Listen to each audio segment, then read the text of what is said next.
Current না থাকলেও চলবে অনু রাউটার। হ্যাঁ, আপনারা ঠিকই শুনছেন। আসসালামু আলাইকুম, আশা করি সবাই ভালো আছেন। দেখতে পাচ্ছেন আমার হাতে দুটি সার্কিট, মূলত এই দুটি সার্কিট দিয়ে আমি আজকে তৈরি করে দেখাবো কারেন্ট চলে গেলে কিভাবে অনু রাউটার চলবে। অর্থাৎ কারেন্ট চলে গেলে ওয়াইফাই অফ হয়ে যায়, অনু রাউটার চলে না। এই জন্য আপনাদেরকে এটি তৈরি করে দেখাবো কিভাবে কারেন্ট চলে গেলে রাউটার অফ হবে না এবং নেট টিকে থাকবে। এর জন্য দেখতে পাচ্ছেন কি কি লাগবে। দেখতে পাচ্ছেন এখানে কিছু প্লাগ নিয়ে নিয়েছি। এই প্লাগগুলো এখানে আমার লাগবে। প্রথম যে প্লাগটা দেখতে পাচ্ছেন, এই প্লাগ 12 ভোল্টের একটি চার্জার সার্কিট নিয়েছি। এই সার্কিট এখানে আমি চার্জিং আউটপুটে লাগিয়ে দিব।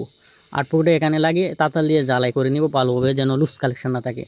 এখানে মূলত এটা প্রথমে আমি জ্বালাই করে দেবো। মূলত এটা দিয়েই মূলত এই ব্যাটারিটা চার্জ হবে এবং অনুরাউটা চলবে। ওটা যেহেতু পুরো লাইভ দেখাচ্ছি, অনেক বড় হয়ে যেতে পারে, অবশ্যই টেনে টেনে দেখলে বুঝতে পারবেন না। যাই হোক, তারপরে এটা আমি ভালোভাবে জ্বালাই করে নিলাম। এখন এটা জ্বালাই করা শেষ হয়েছে, এখন এটার কাজ শেষ। সার্কিটে বিদ্যুৎ ইনপুট করার জন্য এবং ব্যাটারি চার্জ করার জন্য এখানে আমার একটি এসি কেবল লাগবে। এই জন্য দেখতে পাচ্ছেন এসি কেবলটা এখন আমি সোল্ডারিং করে নেব। সোল্ডারিং করে তারপর জ্বালাই করে নিব। এটাতে মূলত বিদ্যুৎ আসবে এবং সার্কিটে চার্জ হবে, ব্যাটারি চার্জ হবে এবং অনুরাউটা দুটোই চলবে। চার্জিং সার্কিটের কাজ শেষ, এখন আমি পাওয়ার সার্কিটের কাজ করব। দেখতে পাচ্ছেন এখন আমি কতটুকু তার নিয়ে নিয়েছি, শর্ট তার নিয়ে নিয়েছি। এটা দিয়ে মূলত ব্যাটারি কানেকশন করব। সার্কিটের যে কানেকশন আছে দেখতে পাচ্ছেন, এখানে শুধু টেস্টার দিয়ে দুটা লাইন ঢুকিয়ে দিলে হবে, লাল এবং কালা, অর্থাৎ প্লাস এবং মাইনাস দুইটা কেবল এখানে ঢুকিয়ে দিয়ে এটা মূলত ব্যাটারিতে কানেকশন হবে।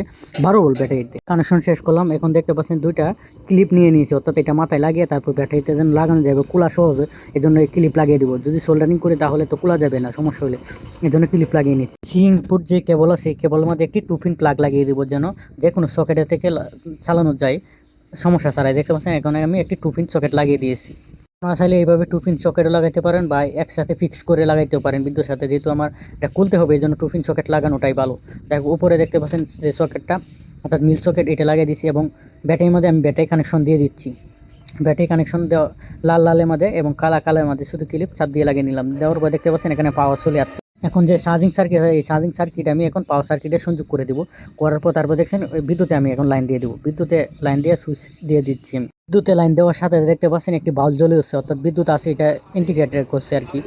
যখন বিদ্যুৎ থেকে লাইন খুলে নিব তারপর এভাবে 4টি বাল্ব জ্বলে উঠবে, অর্থাৎ 4টি ইন্ডিকেটর, অর্থাৎ কতটুকু চার্জ আছে এটা দেখাবে আর কি। 100%, 75%, 50% এবং 25% এরকম 4টি চার্জ আছে কিনা সেটা বোঝার জন্য ইন্ডিকেটর 4টি দেওয়া হয়েছে এবং চলে যাওয়ার কিছুক্ষণ পরেই ব্যাটারি থেকে লাইন পাবে। আর এখন যদি এখানে দেখতে পাচ্ছেন দুইটা কেবল, মূলত এই দুইটা কেবল দিয়েছি অনু এবং রাউটারের জন্য।